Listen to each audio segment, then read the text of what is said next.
It's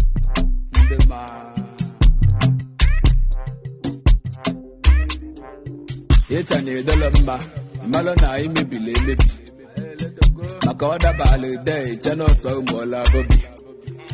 Kabankit, you love the local man funny. Before you call, you consider about the road to Jolava Johnny. Oh, you value la cha, Emanco need to put Bocha. That was the alumina chimolu, Ogemulu up and Buchekewa. So the Dasilana, Nemangota Montelota. Camarazin Sana man shine, if I da Buana the car, Obelogena, Ega no Kai, Ega no Kai, Ega no Kai.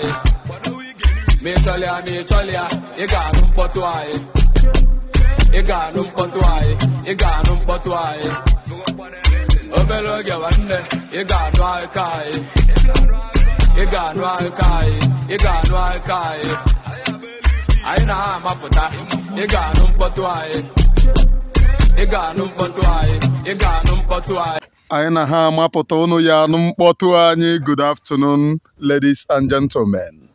This is afternoon edition of Lamentation 325. And your original pilot Nanki Bazoaka still remain Onyebuchi Ashiburobi, preaching nothing but the undiluted truth. Please note, Onyebuchi Ashiburobi fears no foes. I preach nothing but the undiluted truth. Now the struggle for Biafra just started. I am letting you to know we are on direct autopilot. Nobody is to be blamed with what is happening. Nobody is to be blamed. I am Onyebuchi Ashiburobi, preaching nothing but the undiluted truth, please. Eziokwu nke Chineke. That is one thing that I preach on this very platform. That you don't know that I'm preaching the undiluted truth does not mean anything to you. But it simply means that you are not acquainted with the reality. Now let us dive into today's program. Biafra struggle is a struggle of a people, of a race, to survive, the ability to survive from Fulani hegemony, from herdsmen attack, from terrorist attack. That is what Biafra struggle is all about. We all want to survive from herdsmen, from insurgents, from buying of our own people and taking over of our own territory by Futanjalon jihadists.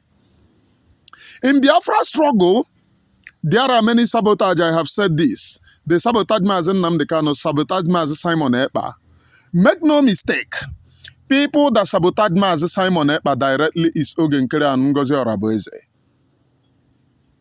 There is a money which was paid in for our own prime minister. We have consistently said this time after time for him to go and clear the money. That is the particular money that was used to track Mazi Simon Ekpa, to track him and to tramp him. Who paid the money? Nkere. Nkere and Ngozi walks in the same shoes and in the same foes. Make no mistake. Make no mistake. Nkere and Ngozi, there is no two difference. The agenda is to stop the men on the ground. Because you, as a person talking about, oh, we want freedom, you are following Madam Ishikwa. This our brother, please, sorry. There is our brother that come from a village called Ishikwa. And this our brother gets too angry when I call the irritating Isikwato, Madam Isikwato. He gets very angry. He gets very angry. But my brother, what I mean by Isikwato is he is carrying the head of 3 people. Isimadato by Madam Isimadato. So that you can understand. Obriyonanya. Oneme hekem. One kwishi kangwere. On social media, collecting money that belongs to the people. we are fighting every Saturday. Obiagono na Musa ebuonu ntu ego toko onye ya bụ ha buru ego ha na katapila na ndị ebube agụ were ego gagarie ndị na-eshibe ofe ụdịrị ofe ha na-eshi nnọọ now because ụdịrị ofe ha na-eshi nnọọ now one of the top notch onye ọbụla ruo ya na-eghe jai na fry. Why the people in Biafra land is dying, that I can assure you is bound to stop. This holy man, these very men, this man of the holy mountain, Umazi Chukwuokuka Abiama, will make sure that everything stop within our race. Within this generation, Master Simon Ekpa have never committed any crime.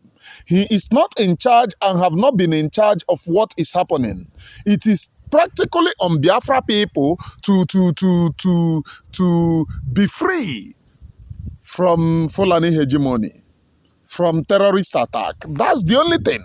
They want to be free from terrorist attack. That is the only thing that they have forever desired. They have never, Master Simon Ekpa have never engineered for anybody to die. No, he have never committed such. He have never, there is no credible evidence linking Master Simon Ekpa to any evil. It is only the zoo. And all of you, the Europeans, all of you, the sensible people in Europe knows that Nigeria is a very corrupt entity. The number 3 corrupt entity, the leaders in the world come from Nigeria.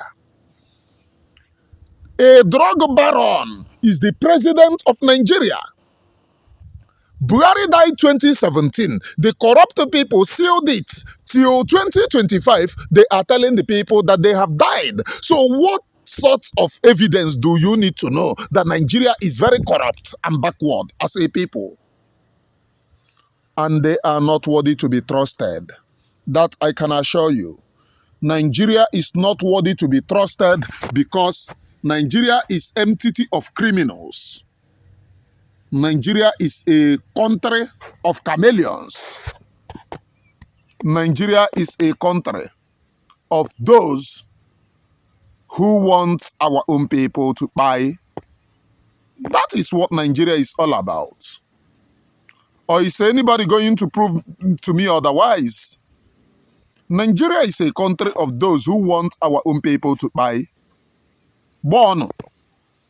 Am I speaking your mind here, please? Am I speaking your mind? I am Onyebuchi Ashiburobi. They are everywhere now, Puara, now castigate my name, now Kontu, because I, Onyebuchi Ashiburobi, together with other conscientious Biafrans said, there is no more contributing money for the security of Biafra land. I contribute to Nkere, and Nkere. Nkere say na you are a multi-billionaire.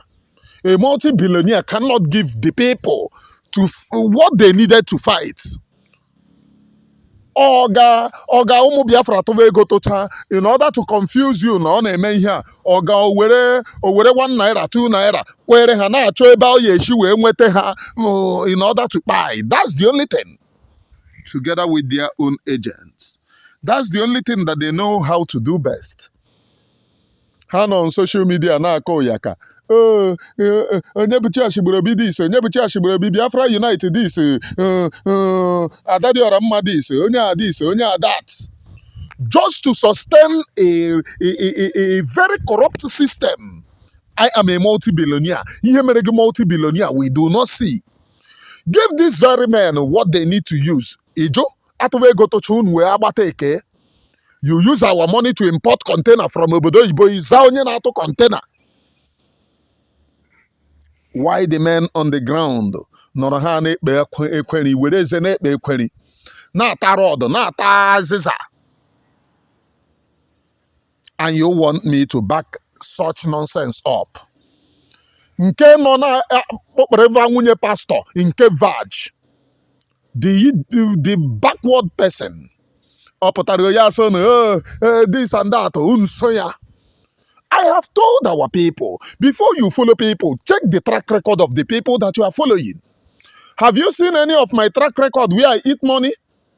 All my dealings are on social media, including when I resigned and ran away from this very struggle. When I went to exile, all of you know. Is there anybody that can tell you that they have paid me the money that is meant for the struggle, for me to go and hold party with my own family, for me to go and do this and do that? Is there anybody? If there is anybody, that person should come forward, please. Because I'm not like an ekwu eme. Isi na ihe dị ka ihe ekwuo ihe ọ na-atọ ka ya. There is no single individual that will come up today and tell you that I, Onyebuchi Ashigburobi, have been part of and parcel of siphoning our money. There is nobody. Or being paid. Let them provide evidence. And the bank account. Nobody, no single individual. All the things that I have done on this very social media is on social media. On social media. And there is no one who will tell you that, oh, that I have been given this or given that to survive as a person. But every Saturday, if you contribute money, these very people will converge. Thank you. I social media. All the Biafra people will go into their account. Then the men will contribute to the money. Akoro has story. Enye ha 1 naira, enye ha 2 naira, enye ha ego nezu ego iri nni. These very men no na ata ahụhụ. I said to them, no, another conscientious Biafra. That is the main problem. You cannot be doing this, and I know, and I will support you. It's sabotage Orabuezi for you to be in charge. Make no mistake. When Nkere tells you, Orabuezi will soon join us, ask him what is his background dealing. Why is it that you never go and visit Orabuezi there? Because he knew the background dealing. They know. Okwa case a close owner. But they keep on linking Orabuezi to what is happening on the ground. Whereas Orabuezi have never done anything, have never been linked to anything, any sort of evil to Biafra land. I am Onyebuchi Ashigburobi. Ashigburobi is here. If you want to listen, listen. If you don't want to listen, just take it as whatever the propaganda is. Take it like that. Ashigburobi will never change because there is propaganda against his person. Oh, change. Oh, this person is talking this. Or you can talk all you like. Talk all you like. Gossip all you like. It doesn't change me from that reality. I will be here telling you the reality, please. And I am begging conscientious Biafra people. Wake up. A stitch in time saves 9.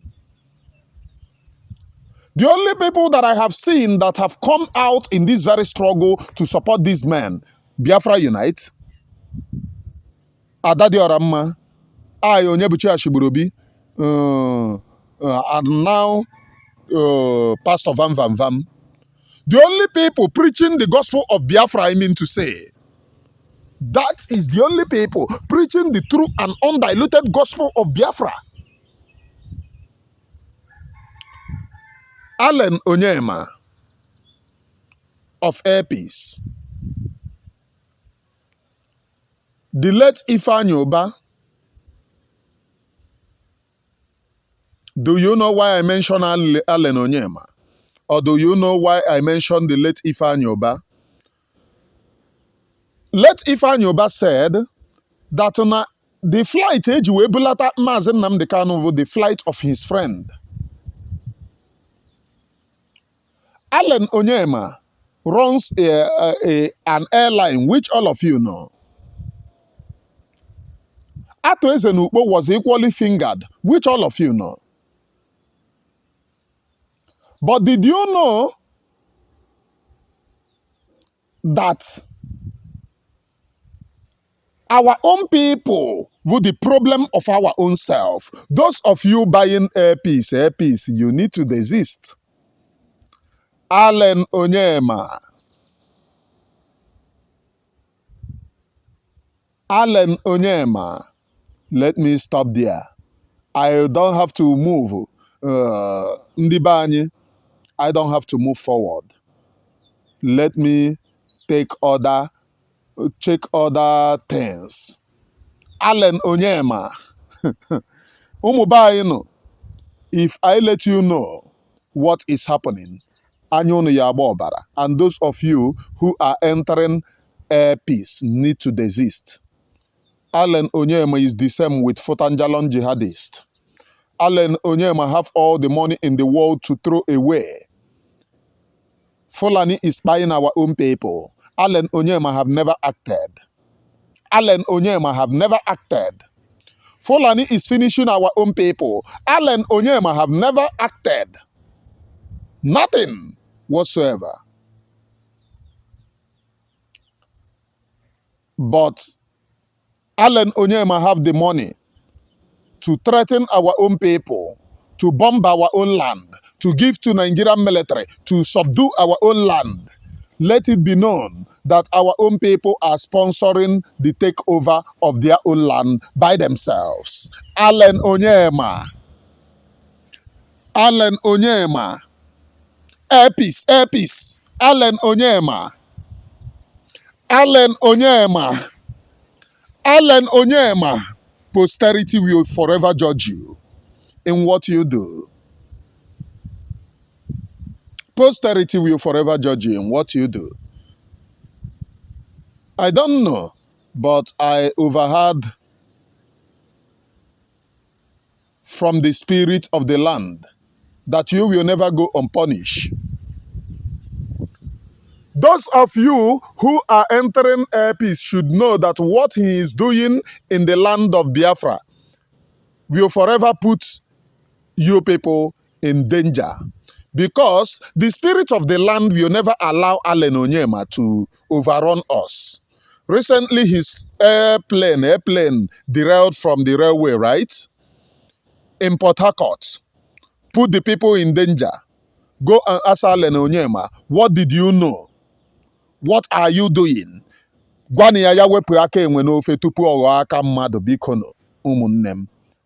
him, let him remove Akenwe n'ofe tupu ya aghọrọ aka mmadụ.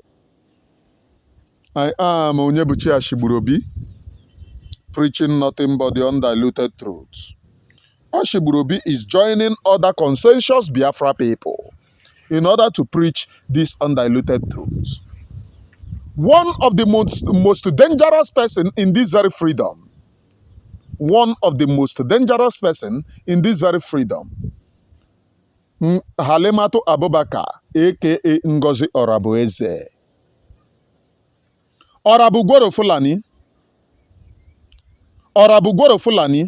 and I am telling every conscientious Biafra, now is not the time of propaganda, because if you are in shoe of to know what I know, you will cry blood. Like I said before, those of you on the use on social media, you will regret your life. I'm just letting you to know, because time will come when you will be ashamed of your actions on social media. You see all this money that you are making. Ndị na-make YouTube money. You want to make money. You are bragadoing. Oh, kuola. People will come and watch. You are deceiving our people. Chineke ya akpọgo ọkụ. That I can assure you. Almighty Chukwu Okike Abiama will never let you use the name of Biafra in vain. Almighty Chukwu Okike Abiama. That is very important. We will never let you to use the name of Biafra in vain. That is very important for you to know. Because the atrocities that these very people are committing. All of you remember when I talked about Ebuka? Ebuka was giving Ngozi Orabuezi information. How many of you will remember? Yes. And then you see Nigeria army advancing to take over the land of Biafra. Then recently, about yesterday, there was heavy bombardment in the land of Biafra. Heavy bombardment. When I mean heavy bombardment in the land of Biafra. The zoo terrorists were bombarding our own people. Did you know why? Ngozi Orabuezi have somehow another contact. And he then told the people, I will leave it there. I will leave it there. Makamahano, if this very thing, I will leave it there. But those of you must follow Biafra Unite. Every information that you do not get there, you do not get from Adadi or Amma, you do not get from my own platform. And other consensus Biafrans platform. Just know that that information is somehow, because the main information our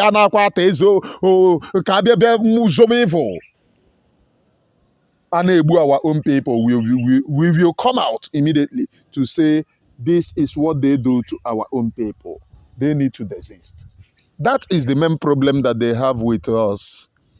Is that not the same main problem? Oh, I bring here on social media. They want, when they are buying our own people, we should keep quiet. I fold the aka so as to aid the enemies. When we keep quiet, fold our hands. It will be that we are original Muchineke. When we go on social media, tell them, oh, these men on the ground are criminals. Like what I did when I was supporting Ngozi Orabuezi. I did not call men on the ground criminals, please. I single-handedly pointed People's General, which is regrettable.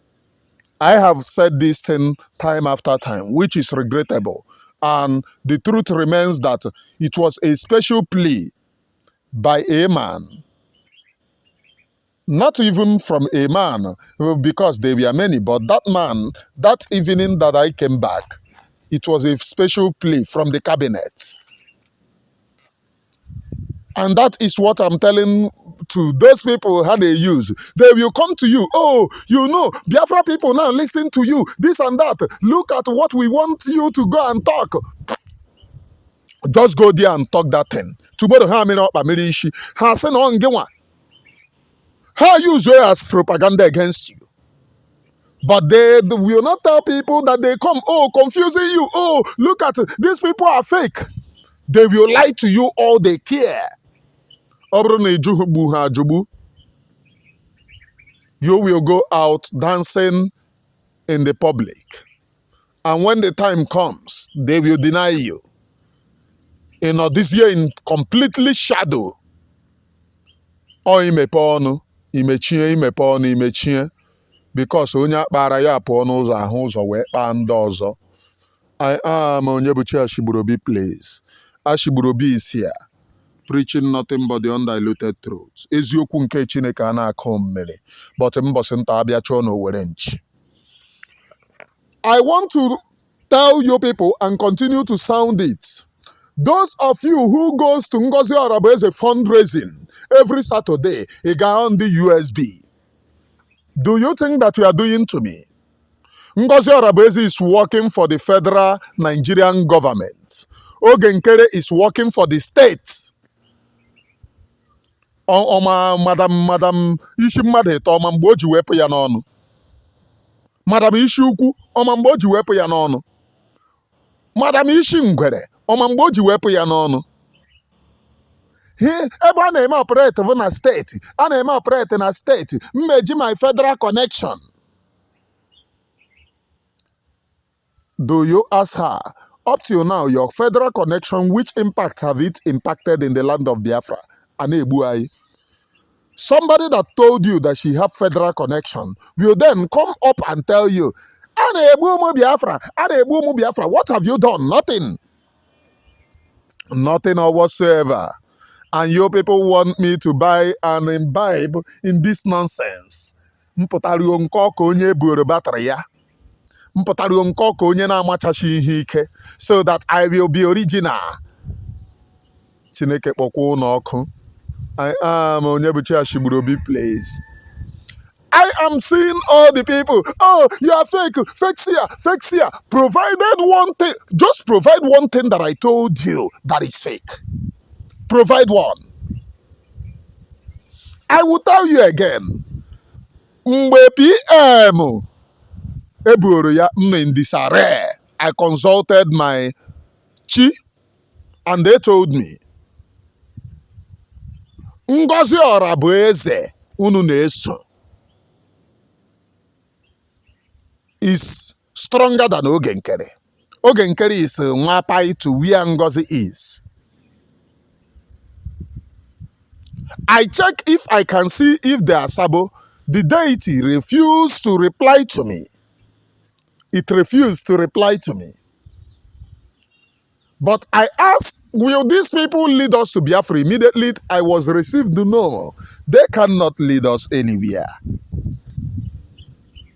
Then when I was preaching for us to remain under the Madam Ishi Madet or Madam Ishi Nkere, Ishi Kweke, nke buru battery ya ndị niile na-eso ya amam ebe o shi wee kwụsachia kwụpụ people n'ọkụ ịhụzie full grown up men. They reason like nonsense.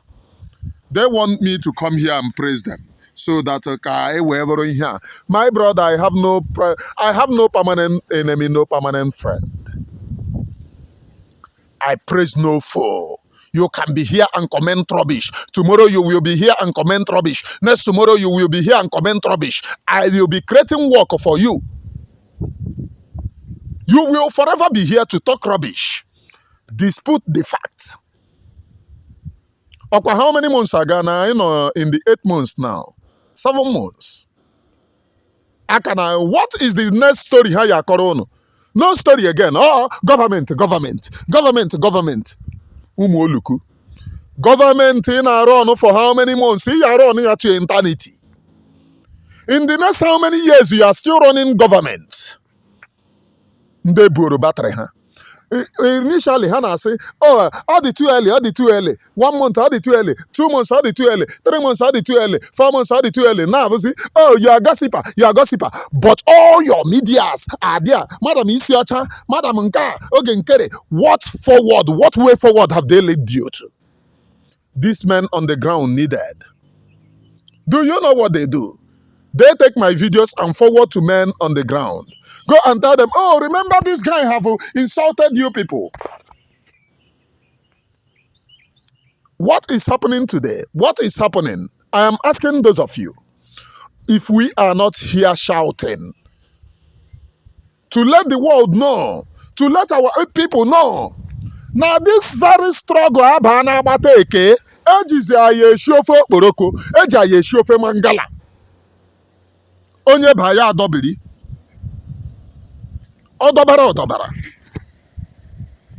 Onye dobara nke ya alakpuo. I know this year now wonder now worry. Is this where we want to be? Is this what we want? I'm asking all of you. Naga White House, naga Black House, naga Green House. If you do not proclaim your own land, the White House will never do anything for you. I am not pure. Elezi anya no onye akụ na-adụ ọkpọ onye akwụrụ na-adụ ọkpọ before the White House bata, they will come to make peace. Nna akwụ ihe na-esere gị onye akwụ ihe na-esere gị emeke peace. That is the only thing. Minus that, nothing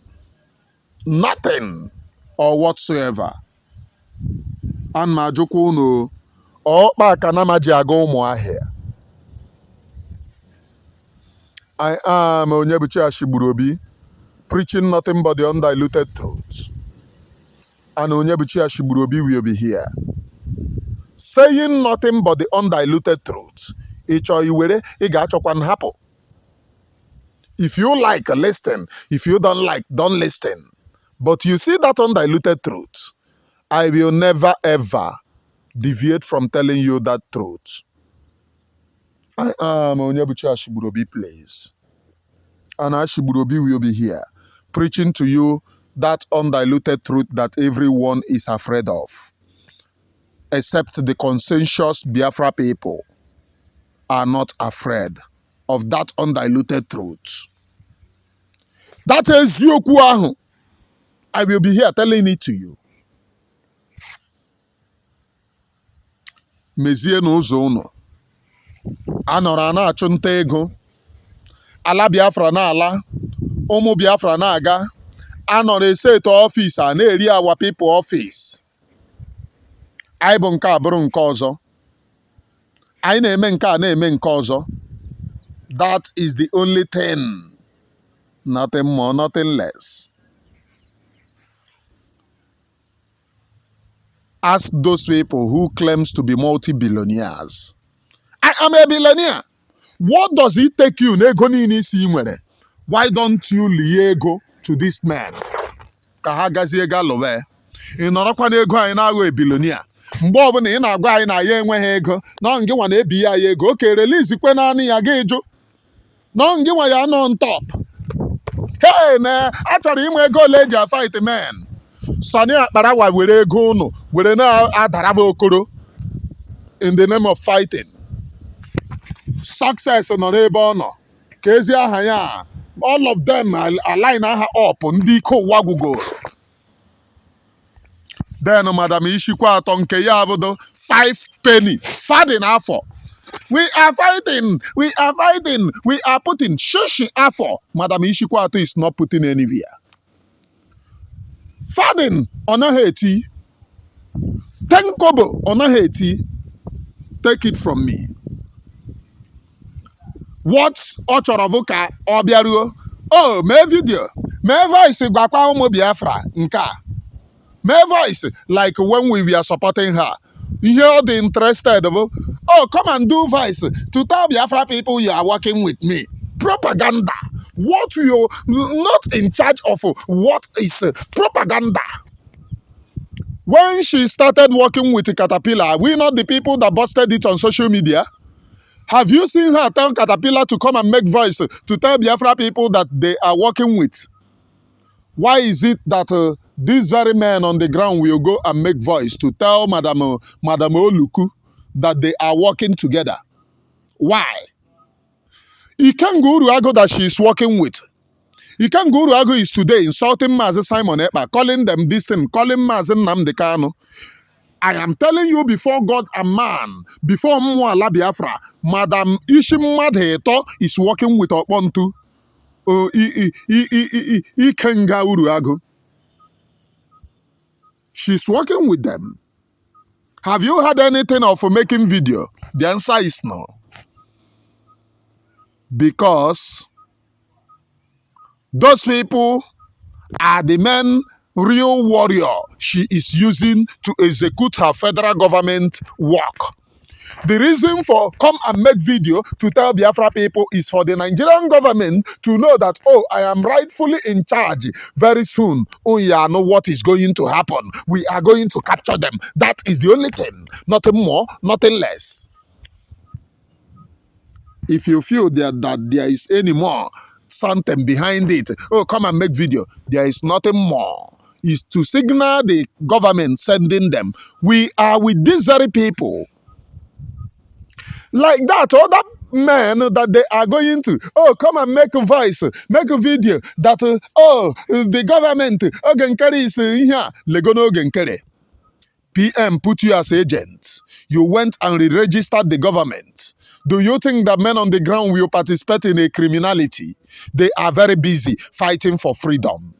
So you can go out and lie for all you care. They do not send you. They are very busy. Now, secure the land of Biafra. Nothing more, nothing less. I am Onyebuchinwa Shiburobi, preaching nothing but the undiluted truth. Oh, come and make. The only agenda for all these people to come and make video is for them to signal the government which is sending them to work. Nkere is in states. Ngozi is in federal. What else do you want? Have she said something like that before I told you who is powerful than each other, who is superior than each other? Have she told you? I told you that Ngozi Orabuezi is superior to Nkere, not the more powerful. Did she tell you that before I said that? My spirituality remains top-notch. But one thing that the spirituality did not reveal to me is who will sabotage, because it was quiet. But when spirituality tells me that these very people will lead you nowhere, Nkere will lead you nowhere, Ngozi will lead you nowhere, they told me explicitly. So what do you want me? What do you want to get from it? Propaganda, lies, and deceit will never stand. You can never. One thing with spiritual message, ebe anọ onwego stage nrugoro n'ime ụmụ ihe a na-eme eme. Na mmụọ onwe na stage nrugoro. I am still challenging anyone. Check from the time that I started telling you this is spiritual message. Come and tell me that you have a spiritual message. Nsena you have a spiritual with video. Come and tell me. Ghana the video. Oh, look at it. He said this and this is fake. Oh. If I tells you that this is spiritual, go and ask all my spiritual children. They know it. They know it. If I tell you this is spiritual, that is the reason why first, before I start, they will tell you, oh, Papa, have you confirmed it spiritual? Because if you confirm it spiritual, we will hands up. And they know that I will not tell them I have seen when I have not seen. Because my own is confirmation with confirmation. Go and ask. If you go and confirm on eme, and that is one thing those dealing with me, when I tell them this, they go and confirm. Eji ego ụmụ Biafra, achụ ụmụ Biafra. Ha niile edobecha n'ọfịs. Oge Nkere dobere ọfịs nke Madam Ishi Ngwere dobe ọfịs nke nwaanyị mkpụrụ mmiri dobe ọfịs nke siti ọfịs nke a na-eri ụmụ bai jango the survival of the fittest jango piavanụ mkpụrụ ọdọkata ọdọbiri ọnyịa onye dọbiri ebe onye adọbiri ebe a. That is not what we have come. And from me from here, from the temple of the grace, I have one thing to tell you. If your donation is not in the Biafra this thing, that is the Brigade donation for lobby. Go there and donate for propagation of Biafra International. If it is not there, please, all these very people in our home are chuntego. My people, before I drop this mic, ask yourself, those who following Halemato Abubakar, what have you been able to achieve? In our embassy, how many years have you been in freedom? How many years have you been in freedom? Do you think that there is no other steps that was done? Or do you want to every year be a boy? Is that what you want to be? Your main freedom is in the church of God. That's the only place that the freedom is. In the church of God. If the church of God is okay, you are okay with your own freedom. But if they are not okay, you are not okay. Oh. Mma akwụsị ebe a. Mma abịa gbapụ ya ọsọ na ije dị m n'ọkpa. Onye o mere amara na nke ikpeazụ a. From me from here, from the temple of the grace here, it is good afternoon, please.